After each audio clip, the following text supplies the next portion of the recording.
Hello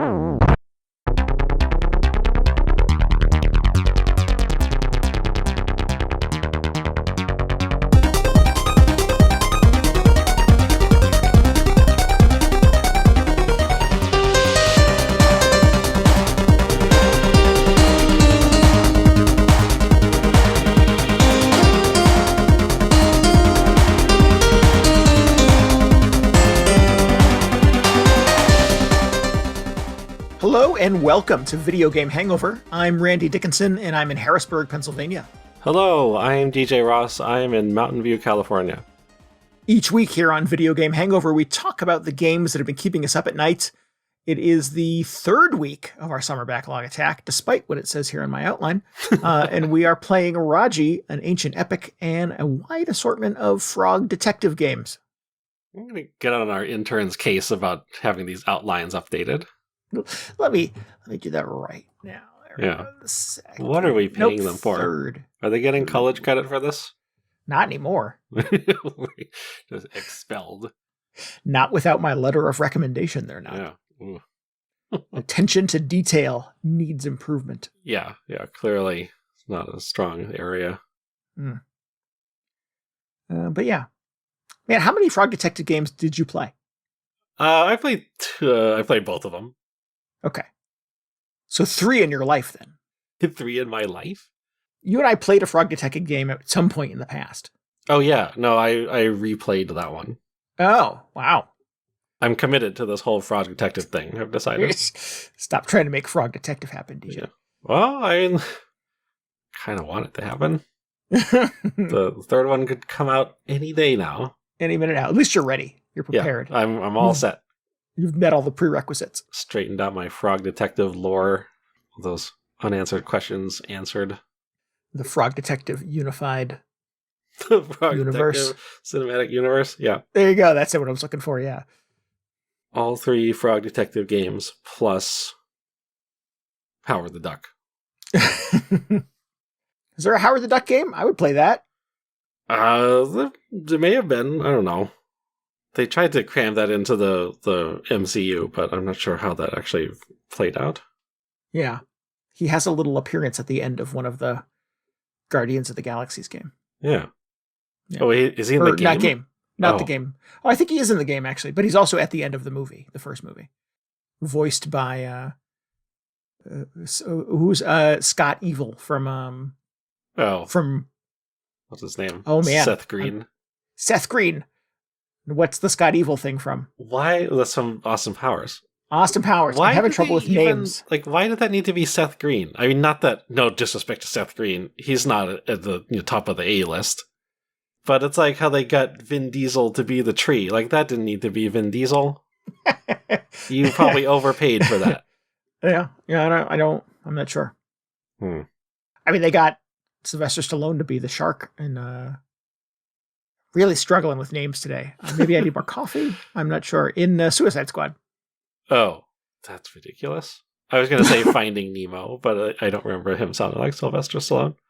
They should put me in charge of all the casting for the MCU projects, is what I'm saying. Listen, in a world where Chris Pratt gets to be Mario somehow, all bets are off, man. Anything is possible. Who knows? Maybe he'll do an amazing job.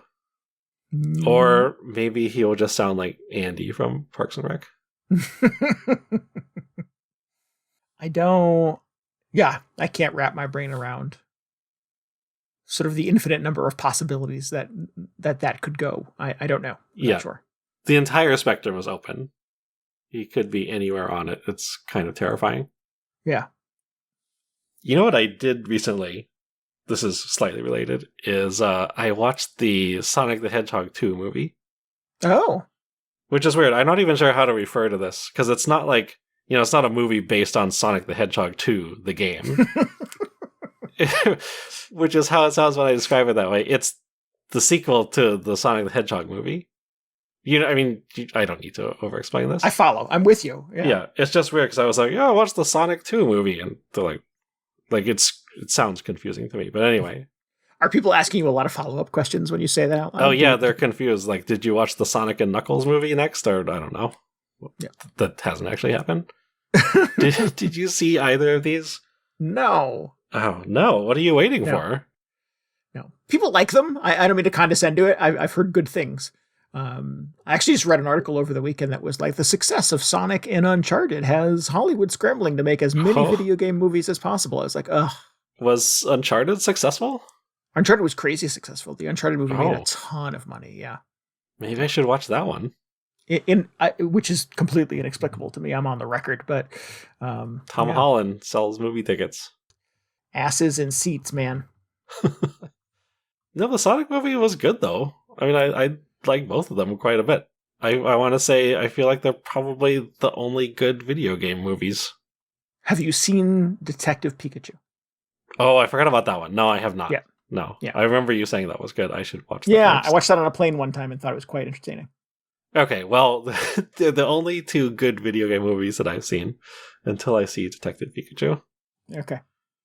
But no, I had a really good time. I didn't go into either of them expecting high art or anything, but they were just super fun. I mean, and also, allowing that they are also just made for children. But it was a really good time, and I feel like a large part of why they worked is that they were just comedies. Which if you look back at video game movies throughout history, you think of like Street Fighter, and I don't know what that original Super Mario Brothers movie was supposed to be. I feel like it was more on the comedy end of the spectrum, but like Street Fighter and all those things just trying to be so serious. And like, is Street Fighter a serious game?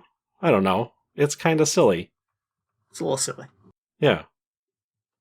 But no, I thought it was really good. I thought, if they tried to make an incredibly serious Sonic movie, that's just Sonic 2006. Like, nobody liked that game.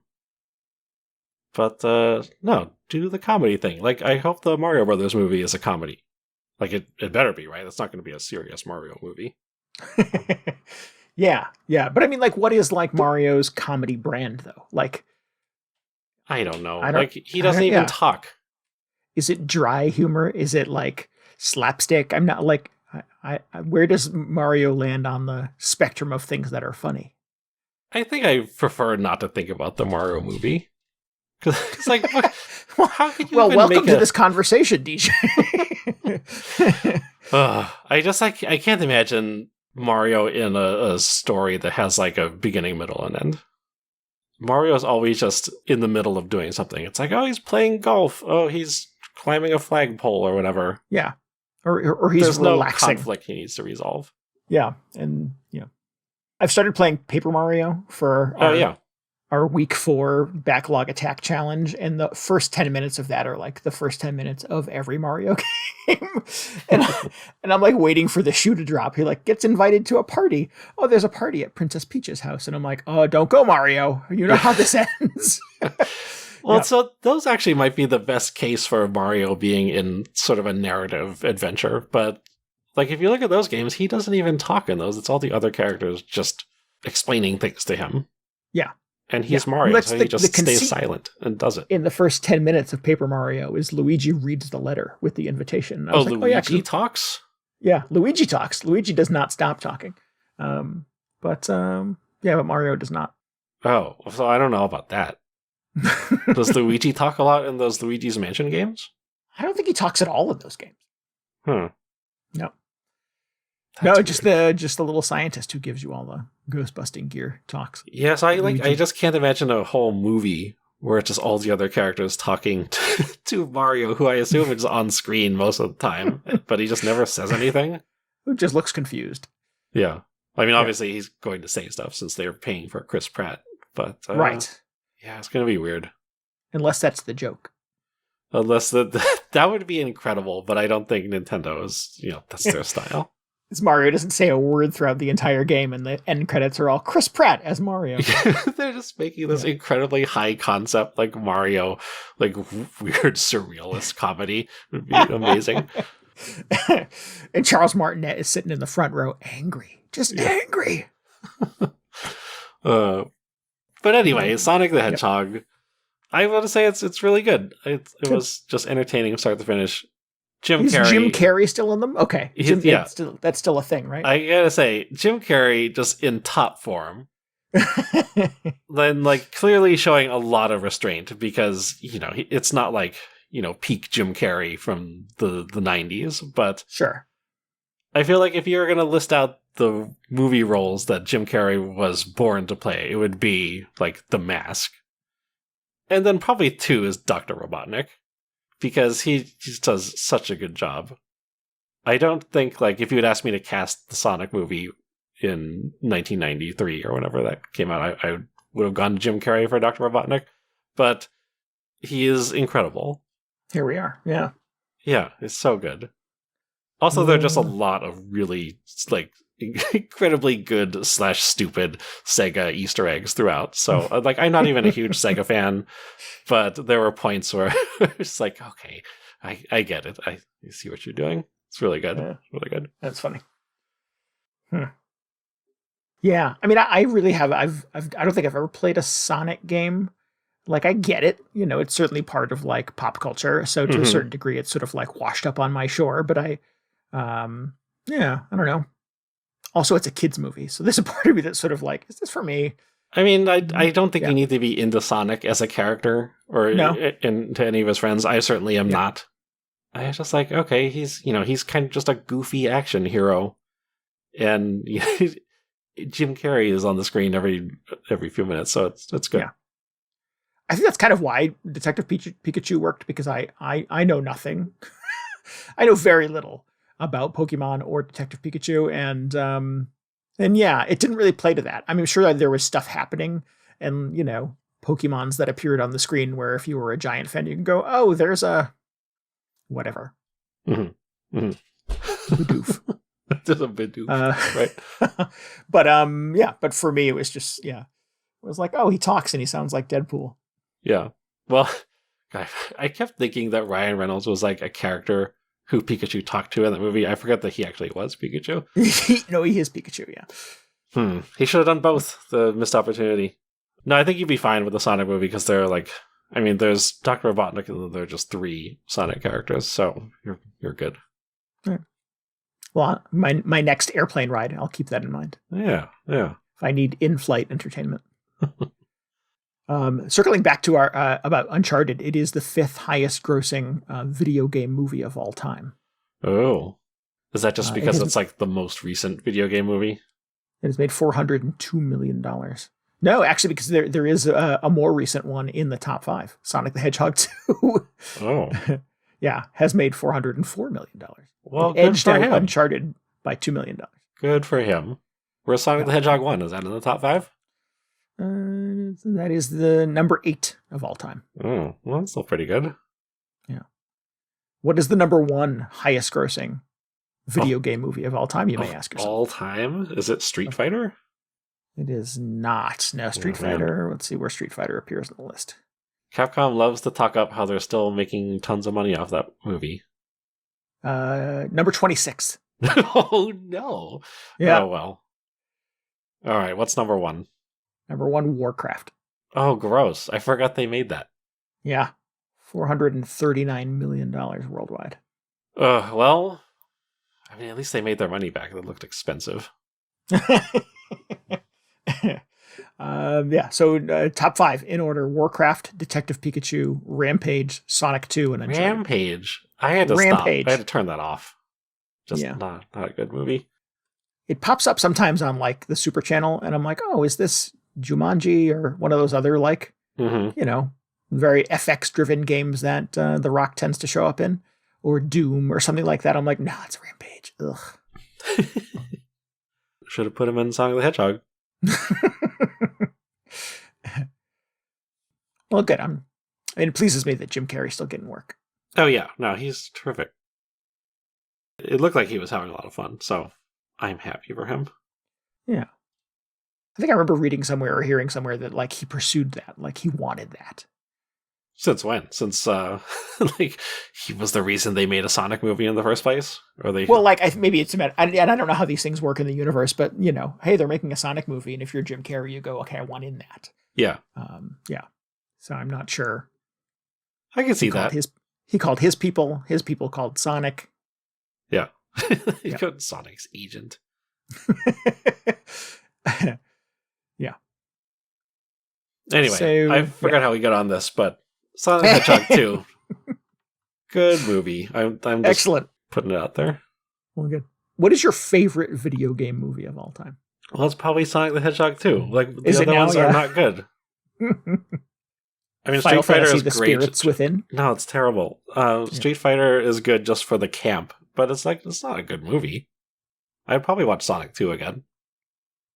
I tried to watch that, like, whenever that Final Fantasy one pops up on streaming, I'll watch it. I'm just like, oh.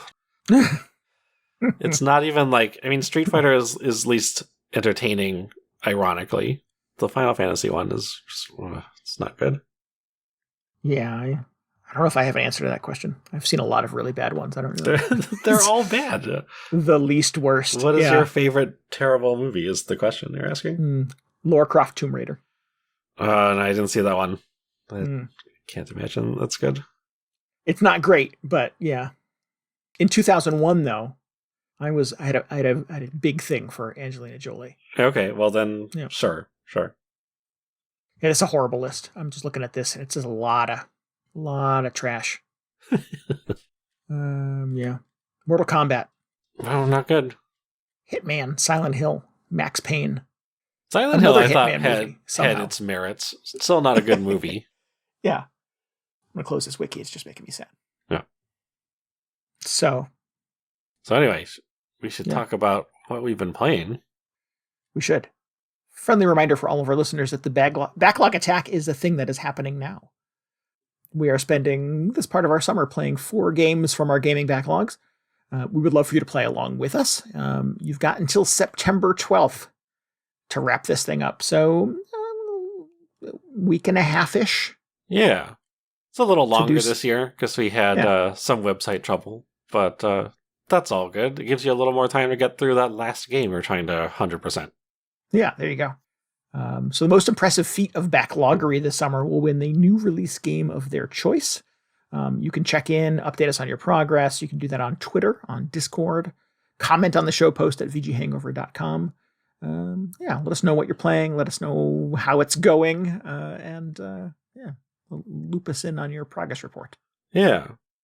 We have the final bonus challenge this week as well, which is, I have to say, this is probably my favorite challenge, which is we want you to just draw something, do a drawing of something something relevant to the games you've been playing for this year's Backlog Attack.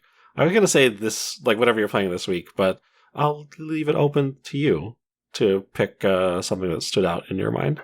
And this doesn't have to be high art or anything. I want to emphasize that we don't want people to like kill themselves over this, doing like this incredible wall fresco of like Sonic the Hedgehog or whoever, although that would be incredible. The Sistine Chapel of video game art. Yeah, I mean, that if you did that, that might take the prize. We'll see. But just do, very low effort drawing. It can be on a Post-it. That's one of my favorite things to draw on. Of just something from the Backlog Attack this summer. And just tweet it to us, send it to us on Discord, all those things that Randy just mentioned. Yeah. And you'll get your bonus challenge point. Nice. Now, we know people don't listen sort of as we release these things, so if you're just catching up on previous episodes and it is still not September 12th, any of the previous week's challenges are still up for grabs. So definitely head over to Twitter, Discord, VGHangover.com, and respond to one of those challenges to get your bonus points. Yeah. But that is it. Just make sure to, wrap everything up and have your final sort of updates in before September the 12th, because we will be announcing the winner very shortly after that. This week is sort of the one retro game I'm not playing on my Backlog Attack. It is Raji. Wait, the one retro game you're not playing? It is the one game on my list that is not a retro game. Oh, okay. I thought you were like, you're playing every other retro game, but except for this one. All of the, Yeah, that's good. You deserve a break from all those retro games you were playing. Thank you. I agree completely. I have to say, so you inspired me. Well, I was saying, I played a little bit of Zelda last week because you were playing it. But since then, I have just been trying to knock out those dungeons. And I'm up to level 6 at this point. Oh, wow. Yeah, it's been weird going back to it, and just kind of frightening how much I remember about this game. You have stuck with it far longer than I have. Yeah, well, I mean, not trying to brag or anything, but I played a lot of this game back in the day. Yeah. I was a little sad because I got to level 5 and I just could not, for the life of me, remember where level 5 was. And I thought, well, this is it. Because part of it was I just wanted to see how far I could get without having to look stuff up. And I thought, well, I'm worried that it's going to be one of these things where it's like a single bush in the overworld, which you have to burn. And level 5 is hidden behind it. And I didn't want to go around and burn every single bush because it's a nightmare.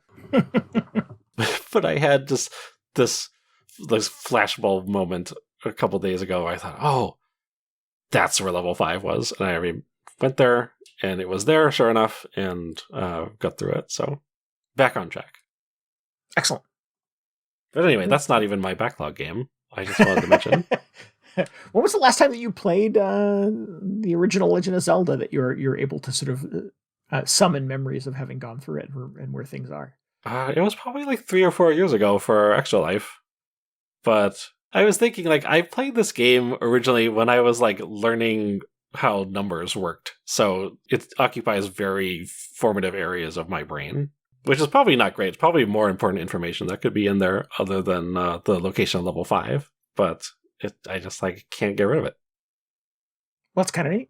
That's one way to describe it. Yeah. I don't have a lot of that. I feel like, I don't retain games that way. No, I mean, I certainly don't anymore. Like, I couldn't tell you where level 5 in Breath of the Wild was. Because there was no level 5, or where the 5th shrine was, or whatever the equivalent would be. Yeah, I know, there's no way. Yeah, I just spent so much time with this game back when I was probably like 9 or 10 years old. There's undoubtedly things that would like sort of be familiar, like, oh, I remember this character or this scene or this thing happening, but Yeah. No, there are definitely screens I'd like walk onto a new screen and just be like, oh, if I bomb this rock, there's a guy there or whatever. I know exactly what to do here. That's impressive. Yeah. So again, just not really useful information, but just weird the way you recall stuff from like 30 years ago. I mean, it depends on how you define useful. I probably should have had you on speed dial when I was playing through. Yeah. This get me through the first couple of screens. Your phone a friend on Legend of Zelda. Right. Yeah. But anyway, not retro games. Nope. What have you been playing? Raji, an ancient epic. This is the one that takes place in India. Correct. Yeah. So the hook here is it takes place in India. No, that this game came out like a year ago and was pretty well received and it looked really cool. It's a big kind of combat driven adventure game, and I wanted to play it and never got around to it. So a year later, it got like a big 1-year anniversary patch where they added some stuff and cleaned up some things. And you know how they do, like, here's this new version of this game that came out a year ago. We're trying to sort of milk some more sales out of it. So we added some things like a new game plus. And well, this is like a not a remaster because it's fairly new, but like, is it new for PS5 or something like that? That kind of deal? I'm not sure if it sort of coincided with coming out to new platforms or anything like that, but yeah. The game, I think it coincided year edition. Just being kind of 1 year later, we've taken your feedback and polished the game, and here it is once again. Remember this game? Oh, that's cool. Yeah. So the hook here is that it plays out very much like like God of War, honestly. Like, not the Dad of War, like not the new ones, but like the classic, platforming and running around beating up dudes and tackling and fighting giant bosses and learning different combos and unlocking new weapons and stuff like that. Raji is essentially God of War, but it's all Indian gods and Indian culture. Yeah. I haven't thought about this, but I would probably put God of War in a similar category to like Bayonetta and Devil May Cry. Would you say that's accurate? Yeah. like structurally a little different, but yeah, but it's like, again, like one of those games that didn't really appeal to me, but it's like just these crazy melee combos and, big, like, dramatic bosses and all that. Right. Yeah. Yeah. So Raji is very much like that, interspersed with quite long segments of platforming and sort of some puzzle solving and things like that. So that, yeah, it kind of pushes a lot of video game buttons. There are segments of it that felt like kind of Prince of Persia. The big combat arenas. There's a lot of sections, and I'm generally not a fan of this in a video game, but the combat in Raji is pretty fun, where you would run into a room and like a magic wall would go up and you'd have to fight all the enemies before the wall would go down and you could move forward. But yeah, again, just every video game. Every video game. But yeah, I was having a pretty good time with the combat in this. In fact, there's the new version of it has a story mode, which makes every hit a one-hit kill. Oh. And makes you impervious to death. You are, it's basically a god mode. And I actually found that kind of boring. It was it was a little not challenging. Yeah, it's tricky to balance stuff like that because like you don't want to be too easy, right? Yeah. So I found like the first 10-15 minutes I was just kind of steamrolling through everything, and I wanted to like beat on dudes a little more. So I actually could not find out for it. Yeah, I not too much, honestly. I didn't want to break a sweat or anything, but maybe like 2 hit kills instead of just 1.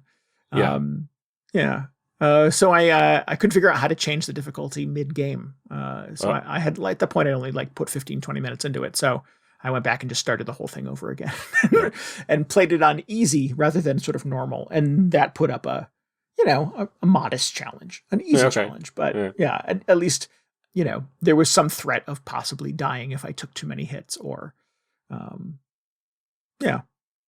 not making it through some of the big boss encounters, of which there are a few. Yeah. How are those? So, okay. Some of them felt a little cheap. Yeah. Some of them felt like she has a pretty good dodge. So the conceit for your character is that you're a circus performer. And your little brother is in the circus with you, but he gets abducted. And you go on a big chase to sort of get him back. And it turns out demons have kidnapped your little brother. Oh, yeah. And you find in the course of like chasing the little cart that has carted your brother away, you find yourself kind of in a strange war between gods and demons and things like that. So you get like a voiceover from Vishnu narrating everything that's going on, and you get these giant frescoes that sort of light up when you push a button that explain who these different sort of Indian gods are and where they fit into history and Indian folklore and stuff like that. So it was a bit of a history lesson. Yeah, it's really, really neat. I sort of feel like this is a thing, a culture that doesn't necessarily make it into a lot of video games. I feel like we've gone to the well a lot on like Greek gods and things like that. Sure. And this feels a little underrepresented. So it was kind of neat. It was a bit of a history lesson. So there's a lot of sort of like very weird monsters and there's a tree made out of skulls and things like that you have to like rotate and fit all the skulls together to solve puzzles. And again, Vishnu is sort of narrating the whole thing and explaining to, me, the white guy playing this game, where all of these things sort of fit into, Hindu folklore. Was that like a major focus for this game? Did they like set out to make something that would be kind of educational, or does it feel like, as long as we're making this game about Indian mythology, why don't we include some of that in here? I imagine probably there was a bit of both of those objectives in mind. It is an Indian developer. Yeah. Oh, okay. Yeah. So, and I, again, sort of reading articles about this game when it first came out, that there are, gaming is a big pastime in India, and there are not a lot of devs based out of India, or two video games that sort of cater specifically to that culture. So it's distinctly possible that these developers felt some degree of responsibility to like educate the rest of the world on Indian gods and things like that. Yeah, that's cool. Yeah. It's not heavy-handed. You can bypass most of it if you if you want to, actually. But there's a bunch of different scenarios where there's like wall art and little statues and things like that where you can go up and hit X on the little icon next to it, and it gives you a brief sort of explanation of who it is and what they did and how they fit into the Indian history and things like that. It was kind of neat. Yeah. It tells you all their special attacks and how to dodge them. Right. It saves most of the encounters for, sort of generic demons and monsters and things like that. And I'm not sure how necessarily those fit into, folklore or whatever. But it felt like maybe there was an attempt to sort of be respectful, which is probably not a bad idea. Save it for God of War. He just goes and slaughters all of them. Right, exactly. I don't think that was going to happen necessarily in Raji. It's sort of all done, I think, with a nod towards being sort of respectful.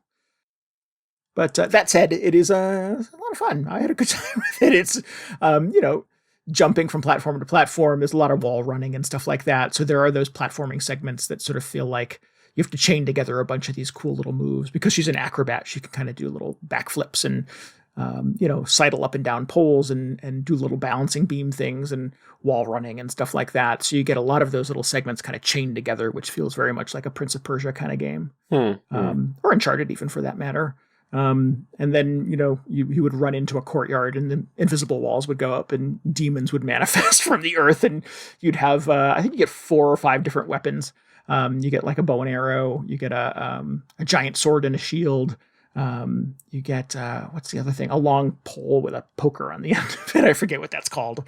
And basically sort of you can switch between all of them on the fly. They're all upgradable. So as you collect these little sort of gems throughout the course of the game, you get all kinds of new special attacks. And I had a fully leveled up bow and arrow crossbow kind of thing that if you hit one enemy with the arrow, like chains of lightning would go out and zap the other ones. And I was like, oh, I'm never not going to get tired of this. So there it is. They freeze them all in place, and I would quickly switch over to my sword and then start swiping away at all of them. And yeah, it was good. It was a good time. I had a lot of fun with it. Yeah. Have they ever added like a story mode difficulty to Hades? Because for some reason, like the different weapon sort of evolutions and augmentations reminded me of that. But the game is also quite challenging. Yeah. And there are a lot of little enemy arenas. So I was just trying to think like, oh, how could they make this a little more palatable for you to get into? For me specifically to get into? Yeah. Yeah. Yeah. That's Hades is on my my want to play list. That was actually a contender for the Backlog Attack this year. But it remains unplayed, and I more than anything, I'm kind of intimidated by the difficulty level, I think. Yeah. I don't really remember if that had like difficulty options to begin with. Because I mean, like part of the conceit is it's just a roguelike, and your character grows a little bit in between runs, so you do get more powerful. But I don't know, he might like cap out at a certain point, and then it's all up to you beyond that. Yeah. I've been playing, outside of the Backlog Attack, I've been playing Cult of the Lamb, which is a fairly recent release. And the reviews of that are comparing kind of the dungeon crawling in it to the roguelike sections of Hades. And I was like, oh, maybe I can play Hades based on my experience with this, because I like that part of Cult of the Lamb. But again, everything I read about Hades makes it sound like it would be quite the obstacle to overcome.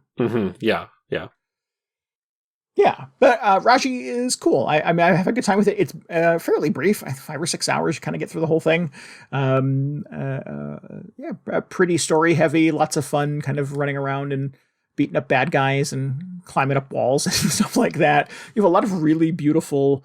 It's kind of very similar to God of War. A lot of really beautiful vistas and temples and here you have a lot of like Indian and Moroccan kind of inspired art and tile work and frescoes on buildings and things like that. So it's it's quite a beautiful game with a lot of sort of love and care, and probably no amount of small amount of kind of like research having gone into making sure that some of these areas feel kind of era appropriate and culturally appropriate. But yeah, I'm glad I got a chance to play it. It's a pretty good time.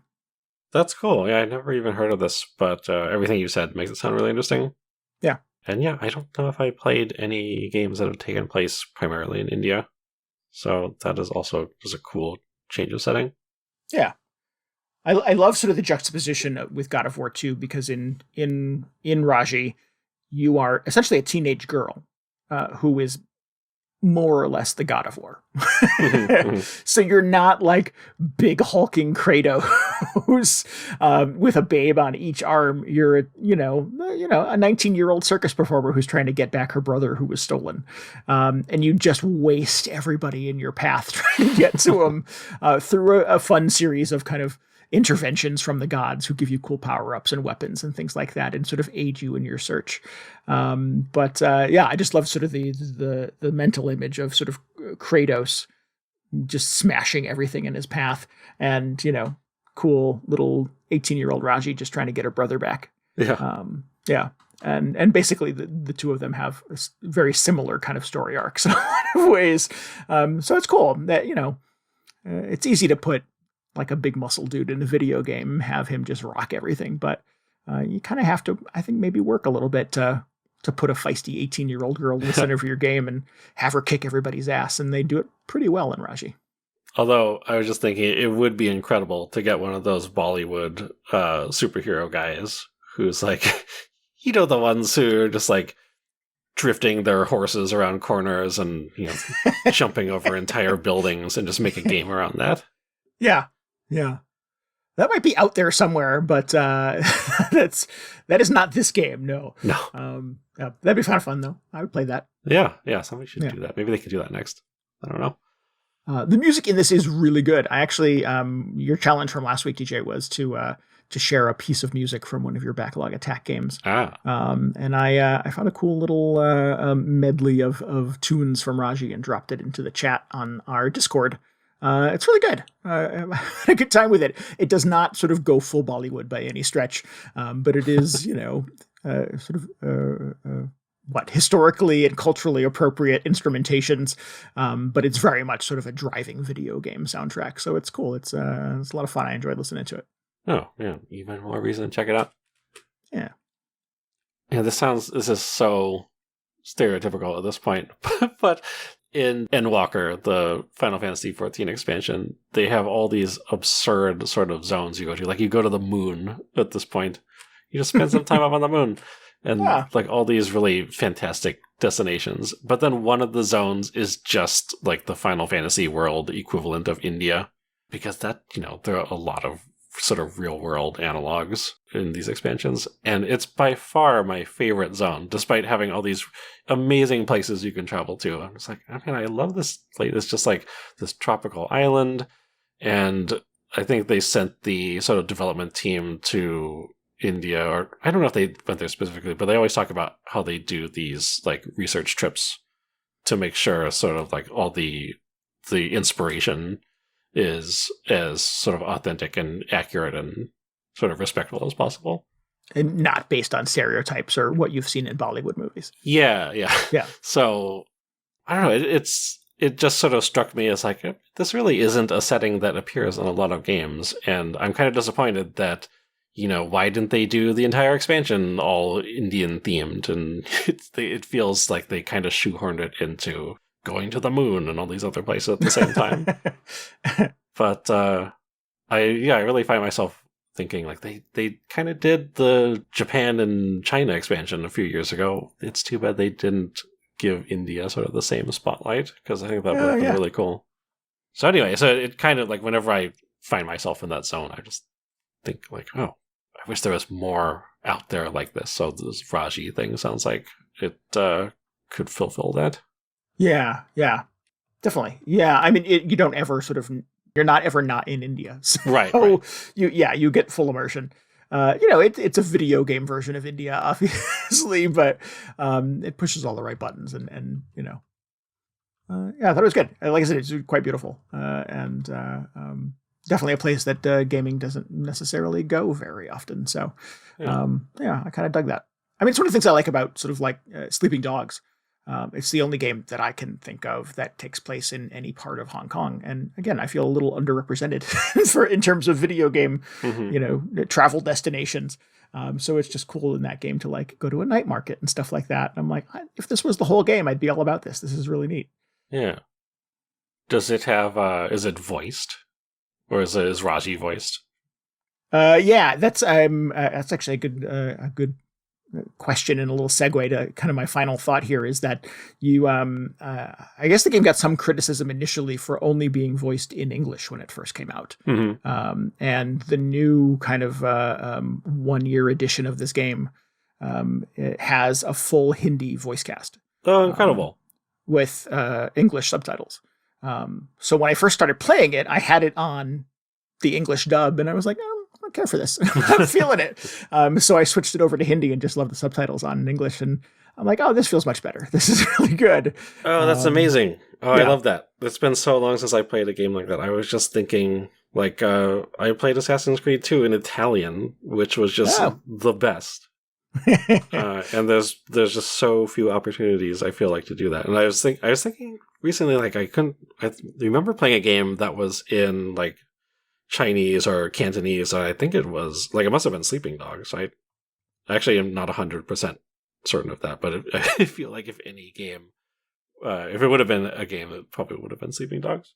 That sounds about right. Yeah, I'm not 100% certain, but yeah. Oh, but that's awesome. I'm surprised that they're able to pull it off. Yeah. And like I said, that is not a thing that had not been part of the game since day one. That is very much one of the sort of touted features of this 1 year edition, which if you have the game, if you bought it a year ago, like I did, and just never got around to playing it, the update is free. And if you just buy it from one of the eShops now, you get obviously the newest version of it. So yeah, that Hindi voice track is in there. And just a couple little button presses to get it to read in English while it talks in Hindi. That's cool. Was this on Switch or where did you end up playing this? I'm playing it on Switch, but I believe it's on just about everything else. So there's a demo on the Switch too. I can throw that out there if you just want to check this out and see if it's your thing. The Switch eShop has a demo for it. Again, I assume the other platforms probably have a demo available as well, but I bought this on Switch and noticed in the store just today that there's a demo too. Oh, cool.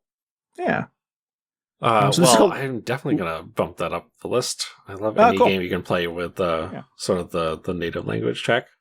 And like I said, fairly bite-sized. You can get through it in just a handful of hours. It was a nice thing to sort of, it's the only game thus far I've been able to roll credits on in my Backlog Attack. So I feel fairly accomplished. What was the first game you played? What was before Zelda? Cave Story. Oh, okay. Yeah.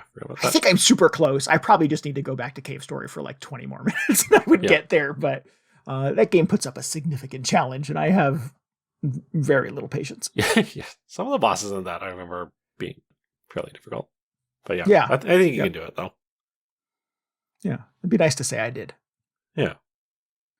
So yeah, again, this is called Raji, an Ancient Epic. It's obviously out now. Would recommend. That's awesome. Yeah.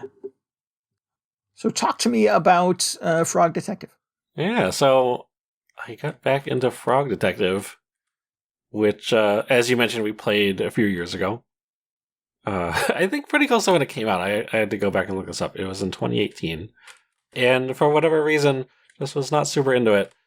It's essentially just an adventure game where you play as the titular frog who's the detective, or is he a detective who's also a frog?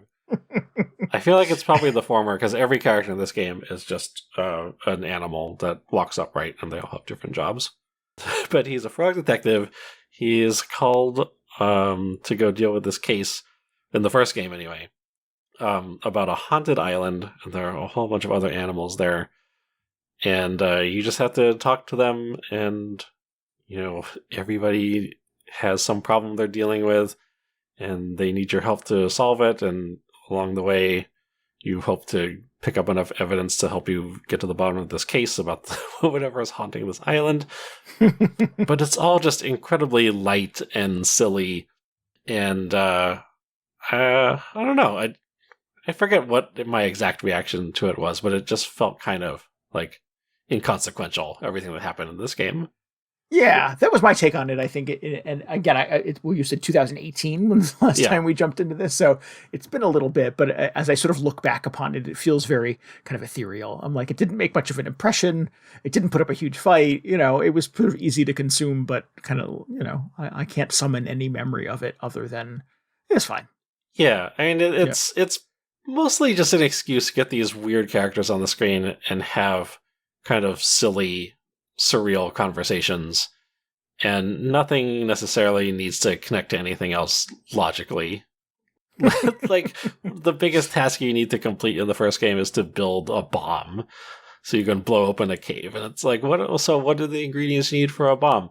Oh, it's mouthwash and wool and a piece of gold, and I think pasta is the last one.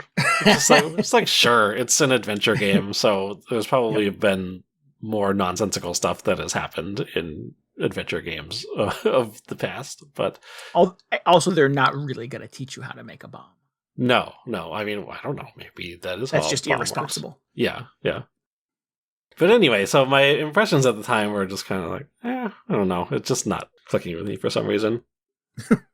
So my big reason to get back into this, or my excuse to get back into this time, was so I could play Frog Detective 2.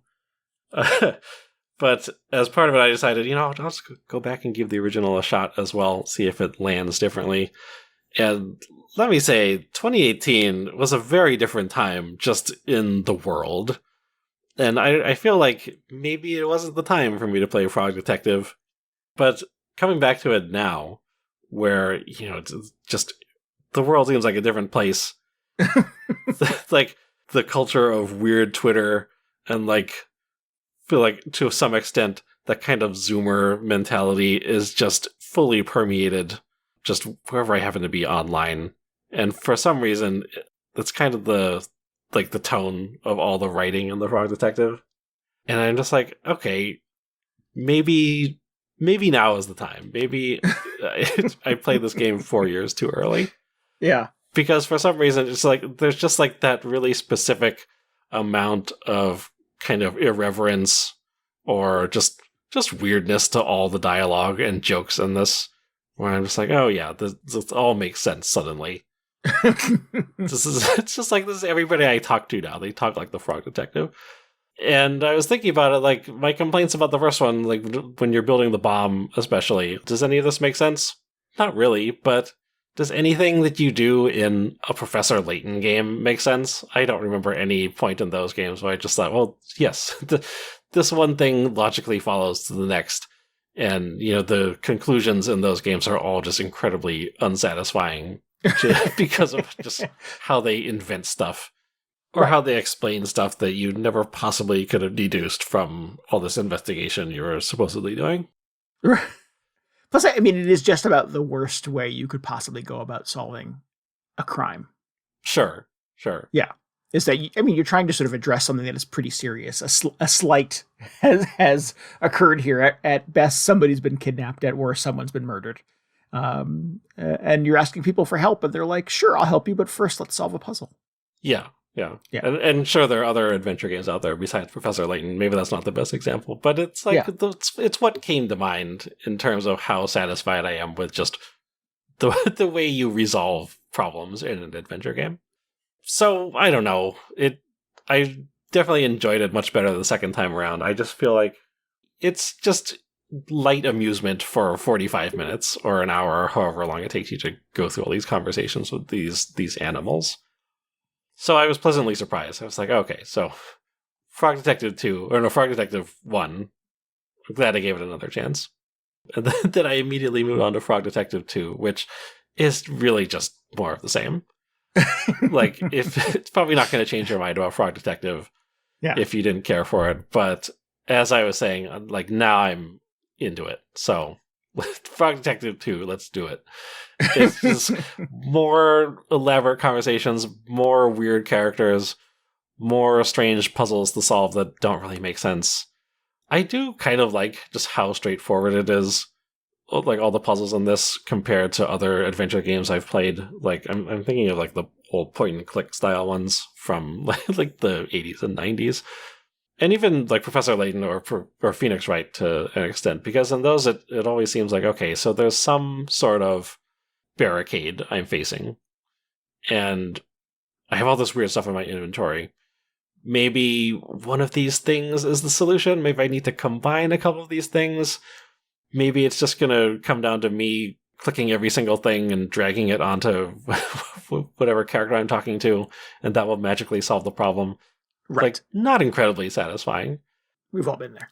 Yeah. But in this one, the puzzles are so straightforward. It's like, man, I really need a hat. And I just go, oh, so does that mean I'm just going to find a hat later to give to this person? Yes. You always find exactly what you need to solve whatever issues these people are having. And it's like, again, not incredibly satisfying in terms of having to logically deduce the solution to some puzzle. But is it kind of satisfying from, like, on the scale of all the adventure games I've played, it's probably the least frustrating. Well, that's it. If I sort of remember correctly, the first game, that's sort of the joke of it, is that it sort of positions itself as a mystery to be solved. But it doesn't sort of like, I don't know, fight you on solving it. Anyway, like, it's almost sort of secondary to being a showcase for like goofy conversations and eccentric characters and just absurdist humor. Right. You're really just going through all these conversation trees. And when you get to the end, they'll go, oh, so here's an item. And you go, oh, that is the exact item I needed to give to this other character. So now I will just go to them. And I have to say, so that point, it happens in both games, but you've like gone around and you've talked to everybody and you kind of know what everybody is looking for, like the one item. And it's like, oh, so if I solve this guy's problem, he'll give me that item, and I know I need to give that to this other character. If only I could just get that initial item to kick off this chain of like problem solving. Like when you finally get that item, it's so satisfying because you're just like, okay, this is it. Now I just like go talk to character A, and I'll talk to character B, and that'll just wrap everything up nicely. And like on some level, that's all I want out of an adventure game. Just closure? Is that? Yeah. Yes. I don't want to have to like go through my inventory and be like, oh, is this it? No. Is this it? No. And then like, oh, by the way, you just somehow got a game over in the middle of all this because you didn't deduce the correct item instantly. And you've got to go back 45 minutes and thumb through all the dialogue again. Yeah. Yep. And, along the way, the whole time you're just listening to these weird conversations, which probably, I mean, I don't know if these were inspired from anything, but it just sounds like some insane like exchange somebody had on Twitter the other day. And it's great. So 2022, the year to get back into Frog Detective. It was terrific. And now I'm like wondering when the next one's coming out. Sometime this year. Oh no, I mean supposedly it's been in the works. I wrapped this up and I went and watched the trailer for Frog Detective 3 and it said coming soon in 2021. So I realized the creator is she's got her hands full with a bunch of stuff, I'm sure. It's not like I'm dying to play Frog Detective 3. I'm just like, where is it? Give it to me now. But at some point it'll be out and now I'm ready for it. So that's good. It does say that it is the thrilling final chapter. It's the final chapter. What's going to happen? The Frog Detective trilogy. It's really good. Yeah. I love the description. It says you're a detective and a frog. Yeah. Yeah. Excellent. I mean, that sums it up. That's pretty much it. It's just like, I don't know. I feel like the humor just lands so much better now than it did the first time I played it. It's really good. Oh, good. Maybe I need to revisit this. Yeah. Yeah. Now that you're older and wiser. Or just numb to world events. The world has just worn me down. Yeah. Yeah. Maybe this is just a little, I don't know, this little happy piece of medicine that I need. Yeah. Well, cool. I'll just wait for the third one. Yeah, wait for the whole thing, then you can just binge the whole trilogy. Just consume the whole thing, yeah. Yeah. Nice. He's got a new partner now, a lobster cop. Oh, spoilers. Yeah. Lobster cop makes an appearance. Good times. Well, good. Well, good for you. Because it's, again, I thought it was still a little easy to sort of condescend to Frog Detective, and I never really felt any inclination to go back and play the second one, even after hearing it had come out. Yeah, I mean, it was one of those games where I just felt, I didn't really care for this, but I feel like I'm in the wrong. It's like, what's wrong with me that I didn't enjoy this? I mean, they keep making them. Maybe there's something you're overlooking. Yeah. Yeah. I mean, it's not like they keep making them. They made one additional one. But yeah. I don't know what it says about my mental state, where I'm just like, oh, now I'm ready for just weird frog conversations. My standards are very different now. Excellent. I mean, frogs are a big deal in gaming right now. They are, yeah. Oh, that's true. Yeah, frogs are having a moment somehow. Yep. This is it. This is the year of the Frog Detective. I don't know. Well, I feel like the whoever I was in 2018 who maybe would not have been into like the Sonic the Hedgehog movie, for instance. And now I'm just like, yes, when is Sonic the Hedgehog 3 coming out? I want to watch it. Now is the time. Cool. Well, you're like a different person now. And I don't want to play The Last of Us again. We're done with that. We're past The Last of Us. Now only Sonic the Hedgehog and Frog Detective. Yeah, I don't think I have the bandwidth for another playthrough of The Last of Us. It's just a little too grim. It's too grim. That's not what I want anymore. I just want Sonic the Hedgehog and the Frog Detective. They can team up. That can be the missing piece of the Frog Detective cinematic universe. Yeah. And, I mean, when I first played The Last of Us, a world where, like, a killer virus has just wiped out most of the world. Think about that. Yeah, and has, transformed a lot of other people into brainless zombies. Just seems so far-fetched. And now I'm just sort of like, well, this is what happens when you don't get vaccinated. Yeah. I'm not sure. Yeah. But no, man, Sony emails me daily like, hey, we're remaking The Last of Us. You should pre-order it. And I'm like, nah, I'm good. Yeah, it's like, I played this already. Yeah. I liked it. I enjoyed it. I was a fan of that game. Yeah. I still like The Last of Us. I'm just like, I don't understand why there's such a fixation on games being as miserable as possible. I mean, that's whatever. It's not, Naughty Dog can do whatever they want. Yeah. And there are moments of levity in The Last of Us. But were there? Yeah. At least got her little book of dad jokes. Yeah, sure. That's it. That's the whole thing. And the giraffe. Yeah. The giraffe detective.